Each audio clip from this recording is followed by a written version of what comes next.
दोस्तों, Samajwadi IAS channel पे आप सभी लोगों का स्वागत है। और आज के महत्वपूर्ण टॉपिक है प्राचीन भारत का इतिहास और मध्यकालीन भारत के इतिहास से संबंधित जो विभिन्न पॉइंट है उसके बारे में आज समझेंगे। जैसे प्राचीन भारत के इतिहास को हमको समझना है तो इसके अंतर्गत महत्वपूर्ण टॉपिक है सबसे पहला महाजनपद।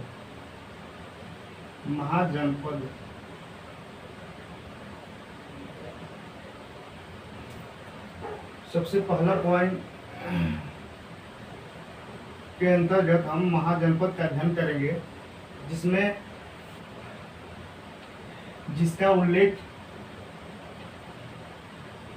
बौद्ध धर्म के अंगुत्तर निकाय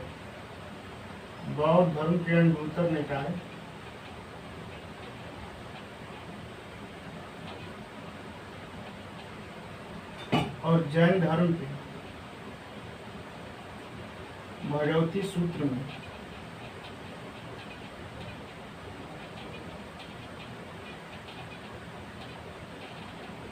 इसका उल्लेख मिलता है। महाजनपद का अंगुत्तर निकाय और भगवती सूत्र में इसका उल्लेख मिलता है। भारत के विशाल भूभाग क्षेत्र को 16 महाजनपदों में बांटा गया था। इसका अध्ययन करेंगे। दूसरा पॉइंट है हमारा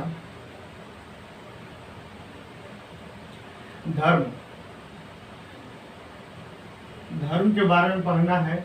जैसे 560 ईसा पूर्व में जैन धर्म महावीर स्वामी जी का जन्म हुआ, तो हमको जैन धर्म के बारे में पढ़ना है। फिर उसके बाद से बौद्ध धर्म के बारे में पढ़ना है। बौद्ध धर्म के बाद वैष्णव धर्म, शैव धर्म, पारसी धर्म, इस्लाम धर्म,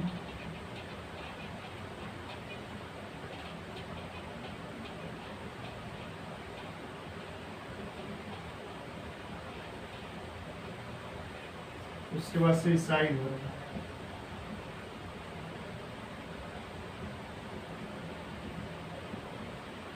धर्म के बाद तीसरा बिंदु है हमारा मगध साम्राज्य। 16 महाजनपदों में सबसे शक्तिशाली जनपद था मगध साम्राज्य, जिसका मुख्य केंद्र था बिहार।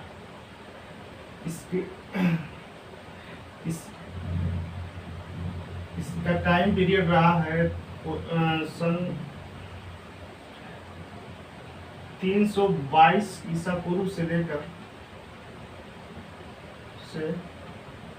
184 और कुछ किताबों में 187 ईसा पूर्व तक दिया हुआ है। उसके बाद से हमारा आता है मगध के बाद। इसी के अंतर्गत हम 3 वंश और पढ़ लेंगे। क्या है हमारा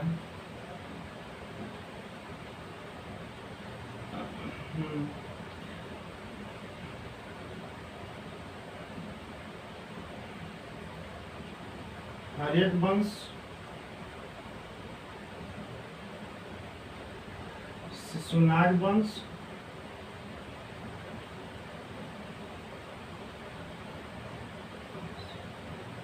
और नंद वंश।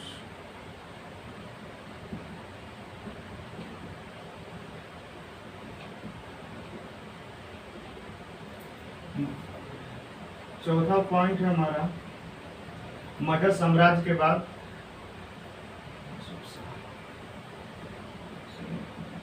मगध, आर्यक वंश, शिशुनाग वंश, नंद वंश। उसके बाद से आता है हमारा मौर्य साम्राज्य। चंद्रगुप्त मौर्य का शासन था।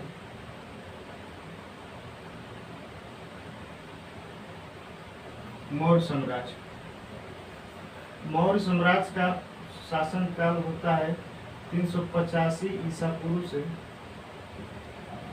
लेकर 319 ईस्वी तक।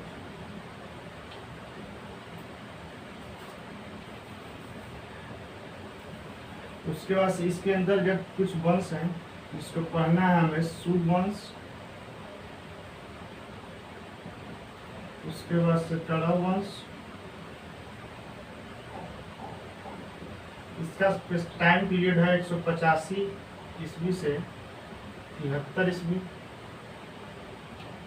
पूर्व तक।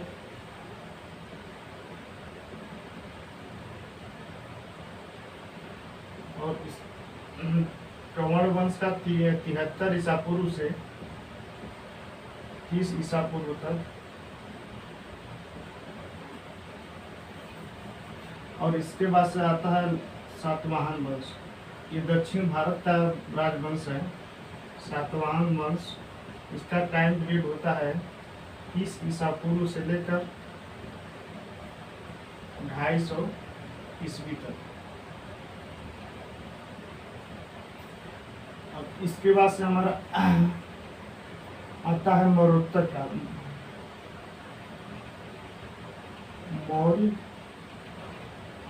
मौर्योत्तर काल। मौर्योत्तर काल के अंतर्गत विदेशी आक्रमणकारी आते हैं जिनका अध्ययन हम करते हैं। इसको दूसरे नाम से भी जानते हैं हम लोग, विदेशी आक्रमणकारियों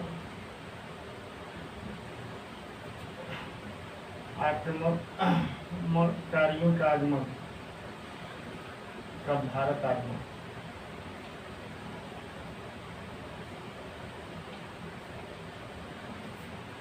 इसमें हमारे होते हैं हिंद, यूनानी, शक, पहलव, कुषाण।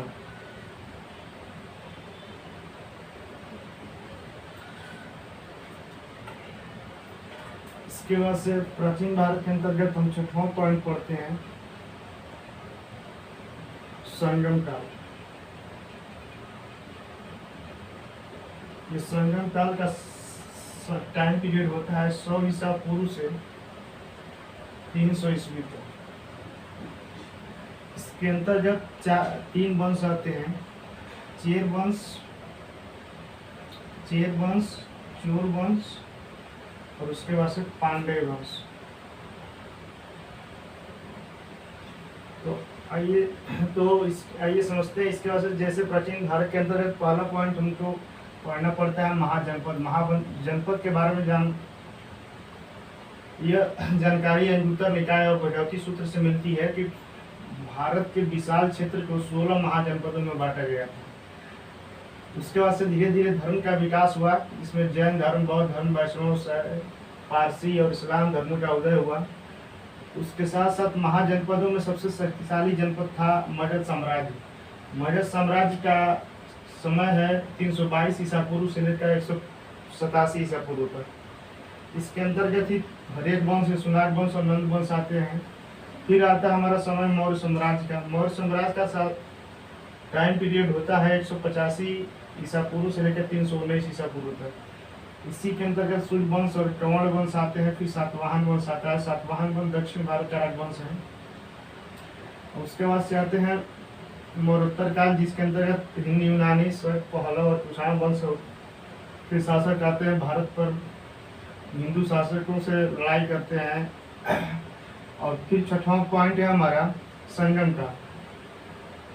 संगम काल के अंतर्गत हम चेर, चोल और पांड्य वंश का अध्ययन करेंगे। और इसके बाद से नेक्स्ट हमारा पॉइंट है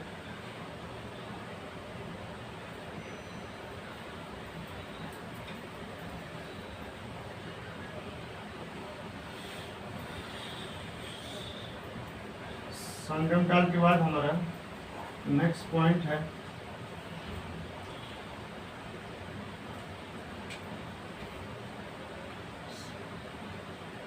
7वां पॉइंट हमारा है गुप्त साम्राज्य।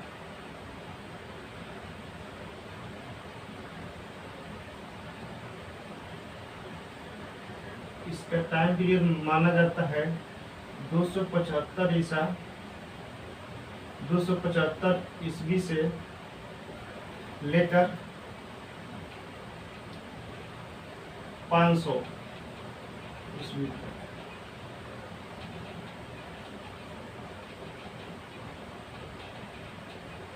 लेकिन कुछ किताबों में ये भी दिया है ये 319 ईस्वी से लेकर 550 ईस्वी तक इनका शासनकाल था।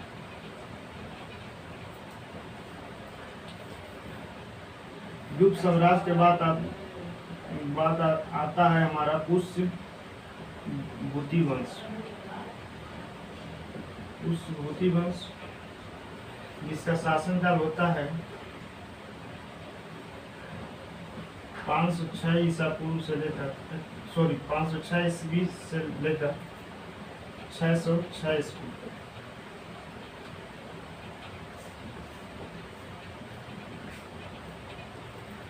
पुष्यभूति वंश के बाद आता है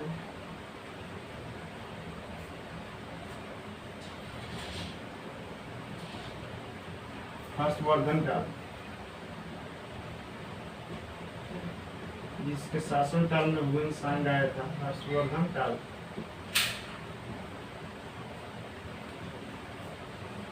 जिसका टाइम पीरियड होता है 606 से लेकर 647 ईस्वी तक।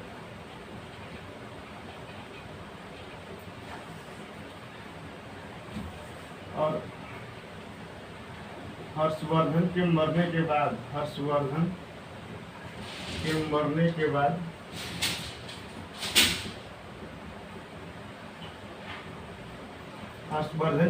के बाद कई छोटे छोटे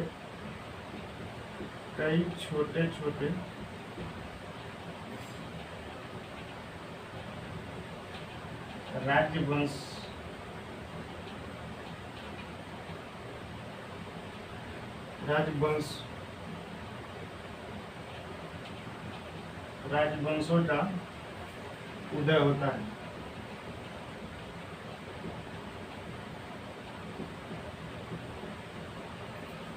तो प्राचीन भारत के अंतर्गत हमने पढ़ा था, पहला पॉइंट हमने पढ़ा था महाजनपद। दूसरा पढ़े थे हम लोग धर्म के उदय के बारे में। तीसरा पॉइंट था हमारा मगध साम्राज्य। चौथा था हमारा मौर्य साम्राज्य।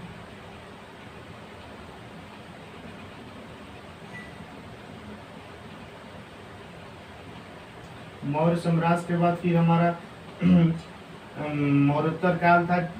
मौर्योत्तर काल के बाद आता है गुप्त साम्राज्य। मौर्योत्तर काल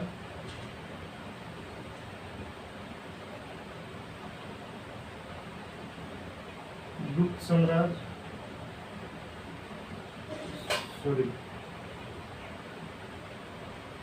संगम काल। और संगम काल के बाद हमारा आते हैं गुप्त साम्राज्य, पुष्यभूति वंश, हर्षवर्धन काल। यही कुछ मुख्य बिंदु है जिसका हम प्राचीन भारत के अंतर्गत अध्ययन करते हैं। फिर इसके बाद से हमारा नेक्स्ट टॉपिक है मध्यकालीन भारत का इतिहास। मध्यकालीन भारत के इतिहास में ही हम ऐसे ही मेन पॉइंट तो समझेंगे जिसको हमको पढ़ने में आसानी होगी और आसान भाषा में हम समझ सकते हैं भारत के इतिहास में।